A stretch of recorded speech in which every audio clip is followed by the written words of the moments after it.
Okay, let's jump right into it. Welcome to a deep dive into something massive that shapes pretty much everything around us. Globalization. It definitely feels complex because, well, it is. It touches on economics, culture, politics. It's Yep, like this huge global web of connection. absolutely. Yeah. And to help us navigate it, we've been, digging into a set of notes extracted from a detailed PDF document. Mm. It's really packed with the nuts and bolts definitions, history, benefits, and even different ideological takes on this powerful force. Yeah, think of our mission today as building you a solid understanding of what globalization is, where it came from, at least according to this source material, Right. and how it plays out across different parts of the world, all based purely on what these notes provide. We're here to help you cut through some of the noise and get to the core insights presented in the document. Okay, good. So let's start at the beginning then. How does the source material actually define this big concept? Well, the core definition we found describes it as a process of interaction and integration among people, companies, and governments of different nations. And it highlights this is really driven by things like international trade, And investments, technology, I bet. and significantly aided, yeah, by information technology. That's a key driver mentioned. Right. And the notes also offer another way to think about it, maybe a simpler view. Something about free movement. Exactly, like the free movement of goods, services, and people across the world, essentially making the world feel smaller, uh, more accessible. Okay. It's really about that increasing connectivity and interdependence, the blurring of traditional boundaries on a global scale. That's the picture these definitions paint. And with that increased accessibility and interaction, the source material points to some, well, pretty significant reported benefits. Yeah. What are the key positive outcomes they flagged? Yeah, the notes list several upsides. More international trade is a big one, Right. presented as leading to more overall wealth in the world. Which the source suggests then translates into improved living standards for people. Is that the idea? That's the connection made in the notes, yeah. And beyond the purely economic stuff, it also flags easier access to foreign cultures, Ah, okay. which in turn is seen as, increasing creativity and innovation. And something you probably notice all the time, like when you shop or look online, just more goods and services generally available, and often at lower prices. That's definitely listed. These are all held up as major positive consequences of this process, according to the material. So those are presented as the key arguments for globalization in the source. Yes, definitely framed as the benefit. All right, so we have a handle on what it is and the benefits presented. But this isn't exactly a brand new thing, right? The source takes us way, way back through history. Oh, yeah, definitely not new. It shows that the impulse to connect and trade globally has really ancient roots, but it's certainly accelerated over time. The journey, according to the notes, starts with something like the Silk Road. Ah, the original superhighway, connecting China and Rome, moving those luxury goods much further than just local areas for maybe the first time. A fascinating early example. Right, showing that these glimmers of global trade existed even way back then. Then the notes move us into the Middle Ages with the spice routes, ISIS. heavily driven by Islamic merchants, apparently. The notes mention trade by sea was really key here, making spices a central focus of international commerce at the time. Now, here's where things get particularly dramatic, as the notes seem to highlight the age of discovery, starting late 15th century. European explorers really kind of kickstarting direct global connection. Yeah, this era is presented as absolutely pivotal. The source, it does mention the impact on pre-Columbian civilizations following the discovery of the Americas, Sure. but it really zeroes in on figures like Magellan. His circumnavigation, opened up direct sea routes to places like the Spice Islands. Which cut out the middleman, right? Exactly. It effectively cut out layers of middlemen that existed before, changed everything. That must have fundamentally shifted trade routes. Okay, so fast forward a bit. And the notes mark the late 18th century as the beginning of the first wave of globalization. Mm. Who was driving this, according to the source? Great Britain, mostly. It says it was fueled by the power of the British Empire and those game-changing technologies from the first Industrial Revolution. Like the steam engine. Yeah, think Yeah. steam engine, industrial weaving machines. Steamships and trains suddenly made mass long-distance transport possible, linking global markets directly back to British production. This wave, it notes, built momentum right up until World War I. Which then led to a noticeable dip, right? The interwar period slowdown mentioned in the notes. Yeah, exactly. Trade levels and integration, they really pulled back from their 1914 peak during that time. But then the second wave brought a strong resurgence after World War II. Absolutely. The source points to the creation of institutions like, say, the European Union and the big push for free trade spearheaded by the US and the West. Interestingly, it also notes increased trade driven by centralized planning in the Soviet Union during this same period. Huh.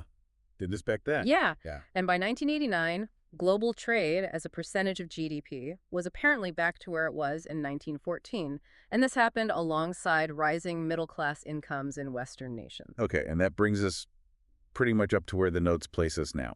Globalization 4.0. Right.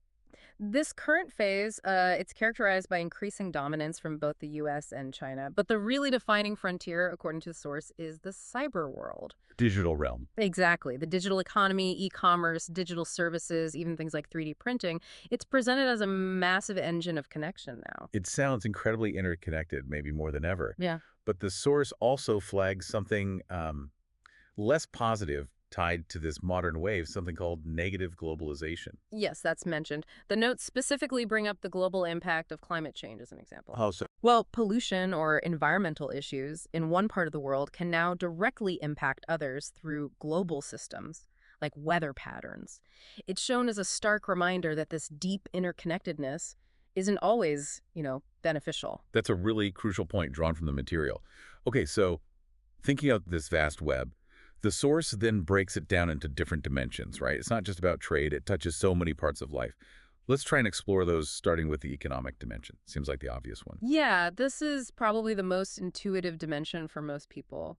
The source describes it as the extensive development of economic relationships across the globe, Okay. massively boosted by technology and the flow of capital, stimulating trade. It's really about integrating markets, finance, production, labor, making nations deeply interdependent economically. And within this economic piece, the source highlights what it sees as the major foundational elements needed for growth across different countries. It lists things like property rights. Yes, property rights, regulatory institutions, institutions for macroeconomic stabilization, also Yes. institutions for social influence, and importantly, institutions for conflict management. It presents these as kind of the key components needed for global economic integration to actually work and thrive. Right, the building blocks that the source Yeah. emphasizes. Okay, moving on then, we have the political dimension. This sounds like it's about the growing intensity, maybe complexity of political relationships worldwide. Exactly. And the notes make a pretty strong claim here. They suggest that globalization can make it really difficult for individual countries to enforce certain restrictive policies, almost creating a borderless world in some respects. Though it does quickly add that governments do still frequently restrict things like migration, particularly from poorer nations. So it paints this picture of tension, Right. between global forces and state control. Yeah, that makes sense. A push and pull. Definitely. And the source flags the core political issues tied up in this dimension. Things like the ongoing principle of state sovereignty versus the increasing impact of intergovernmental organizations, IGOs. Like the UN or WTO. Exactly, those big international bodies. And the notes also kind of ponder the future shapes of regional and global governance in this constantly changing landscape. Okay. Next up, the cultural dimension. This feels very personal, very visible in daily life. It really is. This is about the explosion of contact and interaction between different cultures globally, driven by things like migration, travel, and just the relentless flow of information and media. Right. And the source notes this doesn't necessarily mean one culture just takes over. Instead, it often leads to what it calls hybridization. Hybridization, like a mixing. Yeah, constructive mixing and blending. And you can see this everywhere. The notes point to it being visible in food, music, dance, film, fashion, even language. So less about one single global culture, more about mixing. That's how it's presented. The source makes a pretty striking statement here, saying scarcely any society expresses itself in a purely self-contained or authentic culture anymore because of this constant interaction. Wow, that's a big claim. It highlights the pervasive influence of global interaction. The source also points to the significant role of major media empires, names like Yahoo, Google, Microsoft, Disney, in shaping and directing this cultural flow. How so? Well, in generating content, directing attention. And it also mentions how advertising uses global celebrities and can even transform things like newscasts more towards entertainment. Interesting. Okay, then the source delves into the religious dimension. It defines religion, as a system of beliefs and practices, but it makes a very specific and prominent claim about its importance. Yes, it does. The notes present religion as potentially the most important defining element of any civilization, more so than race, language, or lifestyle, according to this view. That's quite a statement. It is, and it links this directly to global conflict, portraying religion as central to much current global strife, either as a root cause or as a powerful vehicle for mobilizing people's passions. So it's framed as really key to understanding global tensions today in this source material. And within this dimension, the source includes a specific section on the Roman Catholic teaching on globalization.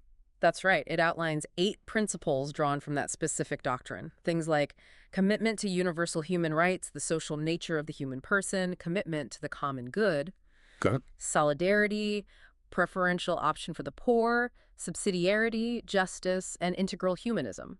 It's quite detailed. And the source breaks down the concept of justice within that teaching into 3 categories. Yes, it does. Commutative justice, which seems to be about fairness in exchanges and agreements between individuals or groups. Right. Then distributive justice, concerning the fair allocation of resources within society. And finally, social justice, which relates more to broader societal fairness and structures. It's presented as a detailed view from one specific religious perspective included in the notes. It shows how deeply this topic is explored in different frameworks, even within this one document. Okay, finally, the source discusses the ideological dimension. Right. Ideology in this context is defined as a system of widely shared ideas or beliefs, often used to legitimize certain political interests or defend existing power structures. And the source makes a really key distinction here, which feels important to grasp. Globalization is the process, Yes, the social process of intensifying global interdependence. whereas globalism is presented as a specific ideology. Exactly, an ideology that gives particular, often neoliberal values and meaning to that process of globalization. The source is careful to separate the process from this specific way of thinking about it. That separation seems crucial. And the source then lists the major claims made by advocates of this globalism ideology. Mhm. And just to be clear, it presents these claims impartially, right? Without endorsing them. Absolutely. It's simply stating what this specific viewpoint, this ideology asserts, according to the notes. Okay, and those claims, as listed, include that globalization is primarily about the liberalization and global integration of markets, that it's somehow inevitable and irreversible, that nobody is truly in charge of it, Yeah. that it inherently benefits everyone, Right. and that it helps spread democracy around the world. Those are the key claims listed. Those are presented as the core tenets of the globalism ideology, as outlined in the source material. Distinct, again, from the description of the globalization process itself. The source is just highlighting a specific lens through which some people view and promote globalization. Got it. So, wow, we've covered a huge amount of ground based on this source material, from ancient trade sparks in the Silk Road, through all those historical waves driven by empires and technology, Yeah. right up to the digital frontier of globalization 4.0 and the linked challenges like climate change. And we've unpacked its economic, political, cultural, religious, and ideological threads, all as presented in these notes. It's definitely clear that globalization, as described here, is a hugely multifaceted phenomenon with a long, evolving history. Breaking it down this way, drawing directly from the structure and points in the notes, hopefully provides a much clearer picture than just hearing the term thrown around loosely. I think so. Okay. You've essentially gotten a structured understanding built from the ground up, based entirely on the material provided for this deep dive. Mm-hmm. Absolutely. And as you, the listener, process all this and maybe see globalization playing out in the news or your daily life, here's something to consider, pulling directly from the sources themes we discussed. Given the notes highlighting Globalization 4.0, with its focus on the cyber world and major players like the US and China, alongside those big challenges like climate change, and considering how all these dimensions, economic, political, cultural, religious, ideological, intersect, how might these specific forces, as presented in the source, shape your access to goods, services, information, and even cultural experiences in the coming years? What particular aspect of Globalization 4.0, or maybe one of these dimensions we discussed from the source, feels most impactful to your world right now? It's definitely a force that's constantly in motion, and understanding its many angles based on material like this hopefully helps make a bit more sense of the complex world around you. Well said. Thanks for digging in with us on this deep dive. Hope it gives you plenty to think about.